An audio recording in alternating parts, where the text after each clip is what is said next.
நம்ம தமிழ்நாட்டில் வாழ்ந்துகிட்டு இருக்கோமா இல்ல உத்தரப்பிரதேசத்தில் வாழ்ந்துகிட்டு இருக்கோமா? ஒரு அக்கா வந்து அடிக்கடி சொல்லுவாங்க, உத்தரப்பிரதேசம் போய் பாரு, உத்தரப்பிரதேசம் போய் பாருன்னு சொல்லி. இப்போ உத்தரப்பிரதேசத்தை விட மோசமான ஒரு நிலைமையில இங்க தமிழ்நாட்டில் நடந்துகிட்டு இருக்கு. ஏங்க, நம்ம கழகத்தோட ஒரு நிர்வாகி அவர் வீட்டு மேல ஒரு கொடியை வந்து பறக்க விட்டுருக்காருங்க. அவர் தமிழக வெற்றி கழகத்தை தன்னை நினைச்சுக்கிட்டு அந்த வார்டுல போயிட்டு மக்களுக்கு வந்து என்ன தேவைகள்னு கேட்டு பிரச்சனை எல்லாம் என்னன்னு கேட்டுக்கிட்டு உதவி பண்ணிட்டு இருக்காருங்க. அதை வந்து ஒரு குரூப்புக்கு பிடிக்கல, இந்த ஆளும் கட்சிக்கு. அவரை மிரட்டுறது, உருட்டுறது, பிரச்சனைகளை கொடுக்கறது, இன்னைக்கு அருவாளால வெற்ற அளவுக்கு இன்னைக்கு போயிருக்கு. இன்னைக்கு அந்த தந்தி டிவில வந்து ஒரு வீடியோ வந்திருக்கு. அங்க இருக்கக்கூடிய மக்கள், பாதிக்கப்பட்டவரோட உறவினர்கள் சொல்லி பேட்டி கொடுத்திருக்காங்க. அதை நீங்க பாத்தீங்கன்னா உங்களுக்கு தெரியும். இது என்ன இது? எங்க திமுக வந்து ஏதோ நாங்க மாற்று சக்தி, எங்களுக்கு எதிர்கருத்து இருந்தா நாங்க பேசுவோம், நாங்க வந்து எங்க வழி தெரியுமா, எங்க வரலாறு தெரியுமா, நாங்க யார் தெரியுமா, இப்படி எல்லாம் மேடைக்கு மேடை ஏறி பேசிட்டு மாற்று கட்சியில இணைந்து ஏங்க இவ்வளவு பயந்து போயிருப்பீங்களா? நீங்க எங்களுக்கு எந்தெந்த விதத்திலயோ ஒடுக்கணும் அடக்கணும்னு நினைச்சீங்க, முடியல. இப்போ ஒரு நிர்வாகி அவர் வீட்டு மேல ஒரு கொடி இருக்கிறத கூட பார்த்து உங்களால பொறுத்துக்க முடியலன்னா இதுனா ஜனநாயக நாடா? ஏங்க, எனக்கு எல்லா உரிமையும் இந்த இந்தியாவில் கொடுக்கப்பட்டிருக்குங்க. எனக்கு பிடிச்ச கட்சிக்கு நான் ஓட்டு போடலாம், எனக்கு பிடிச்ச உணவு நான் சாப்பிடலாம், பிடிச்ச உடையை நான் உடுத்தலாம், பிடிச்ச கடவுளை நான் வணங்கலாம். இன்னைக்கு எல்லா உரிமையும் இந்த அரசாங்கம் நமக்கு கொடுத்திருக்கும் போது இந்த நாட்டில் வந்து நான் வீட்டு மேல ஒரு கொடி வச்சது நீ வெட்டுவான்னு சொன்னா உனக்கு என்ன அவ்வளவு பயம்? அப்படி என்ன நீ நடுங்குது உனக்கு? ஏன்னா நீ நல்லது பண்ணல, மக்கள் கிட்ட உன்னோட நல்லது எதுவும் போய் சேரல. நல்லதுன்னு நீ யோசிச்சுதான் அது நல்லது போய் சேரும். நல்லது என்ற ஒரு விஷயமே உங்க அகராதிலே கிடையாது. ஏன்னா பொய்களையும் புரட்டுகளையும் சொல்லி ஆட்சிக்கு வந்துட்டு இன்னைக்கு மக்களை போராட வச்சிருக்கீங்க. எதுன்னு தெரியுதுங்களா? சென்னை நகராட்சிக்கு வெளியே கடந்த 5 நாட்களாக துப்புரவு பணியாளர்கள் வந்து போராடிக்கிட்டு இருக்காங்க. எதுக்கு போராடுறாங்க தெரியுமா? கான்ட்ராக்ட் பேசிஸ்ல, ஒப்பந்தத்தின் அடிப்படையில் அவங்க வேலைக்கு எடுக்கிறாங்க. அவங்கள இப்போ வந்து என்ன பண்றாங்கன்னா, அரசு சார்பா வந்து ஒப்பந்த பணியாளர் கான்ட்ராக்ட் பேசிஸ்ல எடுக்கிறாங்கன்னா அவங்களுக்கு அந்த ஓய்வு, அந்த சம்பளமாக இருக்கட்டும், மற்ற சில விஷயங்கள்லாம் வந்து அவங்களுக்கு கொஞ்சம் நல்லா நிறைவாவே வரும். சம்பளம் எல்லாம் கரெக்டா கிடைக்கும். அவங்கள வந்து பணி நிரந்தரம் பண்றோம்னு சொல்லி தேர்தல் வாக்குறுதியாவே இவங்க கொடுத்திருந்தாங்க. எப்போ ஆட்சிக்கு வரதுக்கு முன்னாடி மைக்கும் கேமரா இருந்துருச்சுன்னா இவங்களுக்கு போதும், மேடை ஏறிட்டாங்கனாலே போதும், பொய்ய அவுத்து விடுறதுல அடிச்சுக்க முடியவே முடியாது. யார? திமுக காரனை அடிச்சுக்கவே முடியாது. அப்படி மேடையில் ஏறி இந்த ஒப்பந்த பணியாளர்களாக இருக்கக்கூடிய இந்த துப்புரவு தொழிலாளர்கள் எல்லாருமே வந்து எங்க ஆட்சிக்கு வந்தா பணி நிரந்தரம் நாங்க செய்வோம், அரசு ஊழியர்களா அவங்கள நாங்க மாற்றுவோம்னு சொல்லிட்டு இன்னைக்கு ஆட்சிக்கு வந்து 4 வருஷம் ஆகுது. அந்த ஒப்பந்த பணியாளர்கள் ஒரு 2000க்கும் மேற்பட்ட பெண்கள், ஆண்கள் ஏகப்பட்ட பேர் இன்னைக்கு போராடிட்டு இருக்காங்க. அந்த இப்போ கேட்டா வந்து தமிழ்நாடு வந்து கடன் சுமையில இருக்கு. அதனால வந்து இந்த ஒப்பந்த பணியாளர்கள் எல்லாருமே வந்து நாங்க பிரைவேட்டுக்கு மாத்துறோம், அந்த டெண்டர் வந்து விடுறோம், அந்த டெண்டர் வந்து நாங்க பிரைவேட்டுக்கு கொடுக்க போறோம், ஏன்னா எங்களுக்கு கடன் சுமை அதிகமா இருக்கு. ஏங்க, பேனா வைக்கிறேன், செலை வைக்கிறேன், அதை கட்டுறேன், இதை கட்டுறேன், இதுக்கு இத்தனை 1000 கோடி ஒதுக்கி இருக்கேன், இப்படி தேவையில்லாத விஷயத்துக்கு டாஸ்மாக்ல இருந்து வந்து கொட்டுது, 10 ரூபாய் எக்ஸ்ட்ரா வாங்குறது, அது ஒரு பக்கம் ஊழல் போயிட்டு இருக்கு. இப்படி இந்த மின்சாரம், போக்குவரத்து, அதுக்கப்புறம் இப்ப இந்த துப்புரவு பணியாளர் இப்ப தொடர்ந்து சமீப காலமாக வந்து பல துறைகள்ல வந்து இந்த தனியார் மயத்துக்கு நாங்க டெண்டர் கொடுக்குறோம், அவங்களுக்கு வந்து இந்த கான்ட்ராக்ட் பேசிஸ்ல கொடுக்குறோம் சொல்லி தனியார் மயத்துக்கு ஆக்குறாங்க. அதனால என்ன ஆகும்னா அவங்களுக்கு அந்த பணி நிரந்தரமும் கிடையாது, இந்த பிஎஃப் இஎஸ்ஐன்றதும் கிடையாது.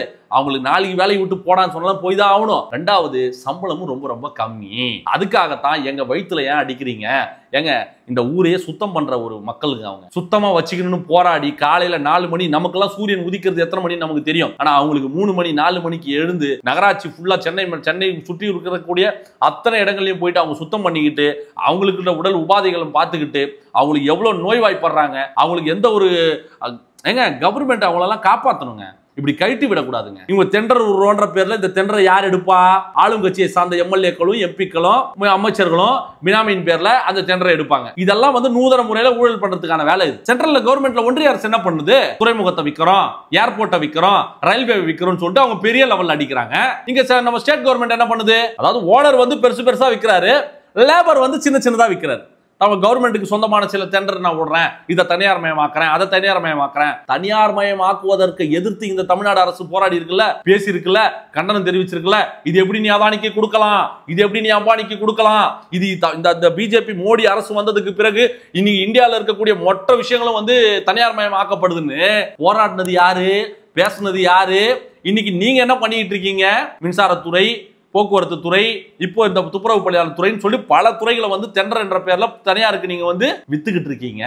அந்த டெண்டர் எடுக்கிறது யாரு? மறைமுகமா உங்களுக்குள்ள முகமுடி போட்டுக்கிட்டு ஏதோ ஒரு பேர்ல வந்து உள்ள வந்து அதை ஒர்க் பண்றது யாரு? அதை பேக் எண்ட்ல இருக்கிறது யாருன்னு பார்த்தா நம்ம கருப்புக்குள்ள. அட பாவீங்களா, இப்படி மக்கள் பணத்தை சுரண்டறதுக்கு உங்களுக்கு வேற வழியே கிடைக்கலையா?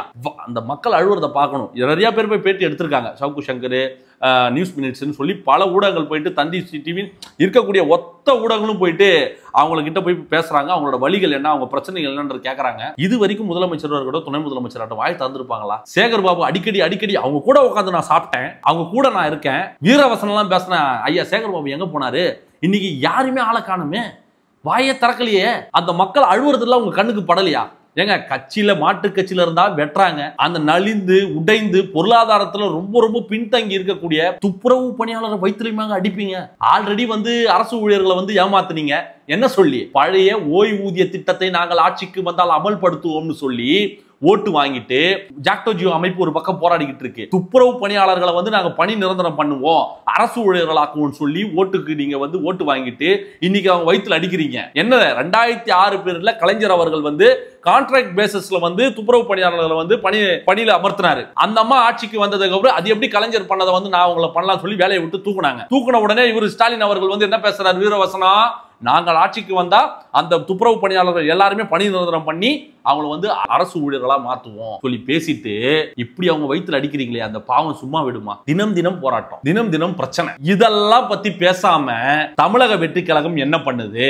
இன்னைக்கு விஜய் அவர்கள் என்ன கலர் பேண்ட் போட்டிருக்காரு, என்ன கலர் ஷர்ட் போட்டிருக்காரு?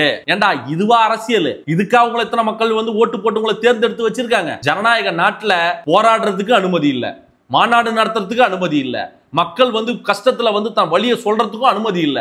எதிர்த்து பேசினா வெட்டுறான். சாதிய ஆணவ படுகொலை தடுத்து நிறுத்தத்துக்கு தனி சட்டம் இல்ல. இது என்ன உத்தரப்பிரதேசா? அக்கா சொல்லு, இப்ப சொல்லு, உத்தரப்பிரதேசத்துக்கு போய் பாப்போமா?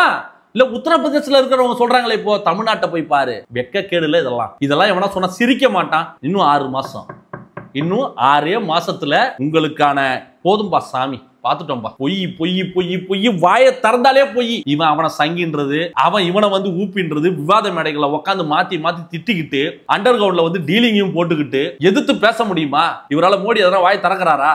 வாய் திறக்கல. இங்க மோடி எதிர்த்து நம்மளோட அசிஸ்டன்ட் மேனேஜர் ஐயா முதலமைச்சர் அவர்கள் முதலாளி எதிர்த்து, அதாவது மோடி அவர்களுக்கு முதலாளி ட்ரம்ப், நம்ம ஸ்டாலின் அவர்களுக்கு முதலாளி மோடி. எப்படி வருது பார் பாசிசத்தின் கட்டமைப்பு. இந்த சங்கிகள்லாம் ட்ரம்ப் வரணும்னு யாகெல்லாம் நடத்துறாங்க. அவங்க நிலைமை எல்லாம் நினைக்கும் போது எனக்கு ஒரே சிரிப்பா வருது. புரியுதுங்களா?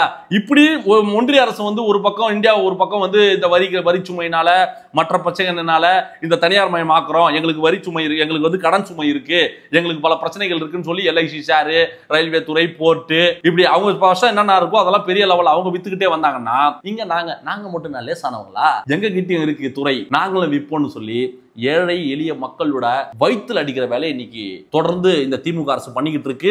களத்திற்கே சென்று அந்த மக்களுக்கு ஆதரவாக தமிழக வெற்றி கழகம் நிக்குது.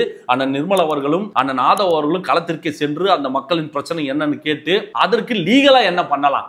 எப்பவுமே தளபதியோட ஸ்டைல் என்னன்னா, அந்த மக்களுக்கு தீர்வு வாங்கி கொடுக்கறதுக்கு என்ன வழி, சட்டப்பூர்வமா அணுகுனா அதுக்கான வாய்ப்பு இருக்கா, இவங்களுக்கு பணி நிரந்தரம் செய்யறதுக்கான வாய்ப்பு இருக்கா, இல்ல அவங்களுக்கு கவர்மெண்ட்லயே கான்ட்ராக்ட் பேசிஸ்ல பண்றதுக்கு என்ன வழி, சட்டப்பூர்வமா அணுகுனா என்ன பண்ணலான்றது மாதிரியான யோசனைகள்லாம் பண்ணிக்கிட்டு நேரடியா களத்துக்கே போய் பார்த்திருக்கு. இது வரைக்கும் ஏதாச்சும் ஒரு திமுக அமைச்சர்களோ எம்எல்ஏக்களோ முதலமைச்சரோ யாரா ஒருத்தர் இந்த மக்களை பத்தி பேசியிருப்பாங்களா? கூலி ஆடியோ லான்ச்சுக்கு போறதுக்கு டைம் இருக்கு, ஆனா அந்த மக்களை சந்திக்கிறதுக்கு உங்களுக்கு டைம் இல்ல. மேயர் பிரியா சொல்றாங்க, நான் கூப்பிட்டு பேசிட்டேன், டீ பிஸ்கெட் வாங்கி கொடுத்தேன், போராட்டத்தை முடிச்சுக்கிட்டோன்னு புழுகுறாங்க. போராட்டத்தை முடிச்சுக்கிறோம், டீ சாப்பிட்டு போன மக்கள் 5 நாளா உட்காந்து போராடிக்கிட்டு இருப்பாங்க. அந்த மக்களோட கண்ணீர் உங்க கண்ணுக்கு தெரியலையா? ஆடியோ லான்ச்சுக்கு போறதுக்கு டைம் இருக்கு, பக்கத்து தெரு இந்த வழியா போனா பிரச்சனை சொல்லி சுத்திக்கிட்டு பின்வாசல் வழியா போறாங்க. பின்வாசல் நிரூபிக்கிறீங்க பாத்தீங்களா? கூடிய விரைவில் இந்த பாசிச சக்திகளை ஒழிக்கிறதுக்கான வேலையை தான் நம்ம பார்க்கணும். இதற்கும் மேலையும் இந்த பொய்யும் புரட்டும் ஏமாற்று வேலை செய்யக்கூடிய இந்த திமுக அரசை வீட்டுக்கு அனுப்பிட்டு உண்மையான மக்களாட்சினா என்னன்றதை 2026 மக்கள் முடிவு செய்வாங்க நான் நம்புறேன். தயவு செய்து இப்பயாவது அந்த மக்களுக்கு செவிசாய்த்து அவங்க பிரச்சனை என்னன்னு கேட்டு, ஏங்க எதுக்கோ 1000 கணக்கில் நீங்க திட்டங்களை கொண்டு வரீங்க, அந்த மக்களை எங்க வயிற்றுல அடிக்கிறீங்க? அவங்க என்னங்க அவங்க என்ன கேட்டுட்டாங்க? அவங்க என்னங்க ஒரு 3 BHK அபார்ட்மெண்ட் வேணும்னு கேட்டாங்களா, இல்ல குரூஸ் கார் வேணும்னு கேட்டாங்களா? வேற என்ன கேட்டாங்க? அவங்க எங்க பணி நிரந்தரம் பண்ணுங்க, நீங்க சொன்னதை தானங்க நாங்க கேட்கறோம்ன்றாங்க. அவங்க என்ன சொல்றாங்க? ஐயா நீங்க தானங்க ஐயா தேர்தல் வாக்குறுதி கொடுத்தீங்க, நீங்க ஆட்சிக்கு வந்துட்டா எங்களுக்கு பணி நிரந்தரம் கிடைச்சிரும்னு சொன்னீங்க, இன்னைக்கு தனியாருக்கு பிரைவேட்டுக்கு தூக்கி கொடுக்குறீங்க. அந்த பிரைவேட் நாளைக்கு என்ன பண்ணுவான்? வேலையை விட்டு போடான்னா நம்ம போய் தான் ஆகணும். யாருக்கு இல்ல நாங்க வேலை செய்யறது?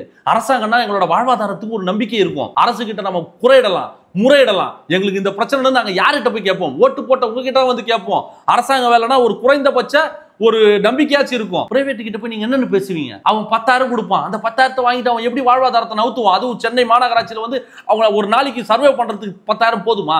நீங்க சொல்லுங்க. இப்படி அந்த மக்களோட வயித்துல அடிக்கிறீங்களே, இதெல்லாம் உங்களுக்கு இந்த பாவம் சும்மா விடுமா? இனிமேலாவது இந்த 6 மாசம் இருக்குது. இந்த உங்கள் முதல்வன் ஸ்டாலின் இந்த வீட்டுக்கு வரேன், இந்த மருத்துவ உதவி ஸ்டாலின் எதேதோ பண்றீங்கல்ல, அதை விட முக்கியம் இந்த மாதிரி ஏழை மக்களோட வயித்துல அடிக்காம போய் அவங்களுக்கு உதவி பண்ற வழியை பாருங்க. அவங்களை என்னன்னு கேட்டு செவி சாய்த்து அது சரி பண்ற வழியை பாருங்க. இல்லன்னா தோக்க போறீங்க, அது தெரிஞ்ச விஷயம். அதுல எந்த ஒரு மாற்று கருத்து இல்ல. 26ல வந்து டெபாசிட் கூட கிடைக்காம போறது உறுதி. போய் பாத்தீங்கன்னா ஒரு 2 ஓட்டு எக்ஸ்ட்ரா வரும். அதாவது ஒரு எதிர்கட்சி தலைவரா வருமா மாட்டோமா, ஜெயிப்போமா மாட்டோமான்னு ஒரு சந்தேகம் இருக்கும்ல, அது ஏதாச்சும் முன்ன பின்ன நடக்க வாய்ப்பு இருக்கு. ஆனா நீங்க ஜெயிக்க போறது கன்ஃபார்மா கிடையாது.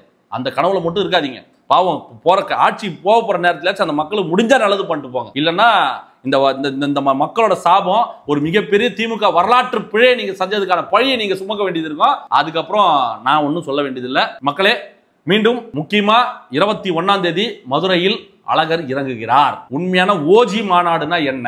ஒரு 10 மாசத்துல வந்து 2வது மாநாடு நடத்துறதெல்லாம் சாதாரணமான விஷயம் கிடையாது. பல தடைகளை தாண்டி இன்னைக்கு மாநாடு என்பது 21ஆம் தேதி அறிவிச்சிருக்கார் நம் தங்க தளபதி அவர்கள். நீங்கள் எதிர்பார்க்காத ஒரு எப்படி சொல்றது, ஒரு முக்கியமான ஒரு விஷயம் மாநாட்டில் நடக்க போகுது. நீங்க பாருங்க, மதுரையே குலுங்கும். ஆட்சியாளர்கள் நடுங்கி போறாங்க. அந்த மாதிரியான ஒரு சம்பவத்தை 21ஆம் தேதி இந்த தமிழ்நாடு மட்டுமல்ல இந்தியாவை திரும்பி பார்க்கும் அளவிற்கு நடக்க போகிறது. மீண்டும் ஒரு தரமான வீடியோவோடு உங்களை வந்து நான் சந்திக்கிறேன். சப்ஸ்கிரைப் செய்துவிட்டு வீடியோவை பாருங்கள். நன்றி, வணக்கம்.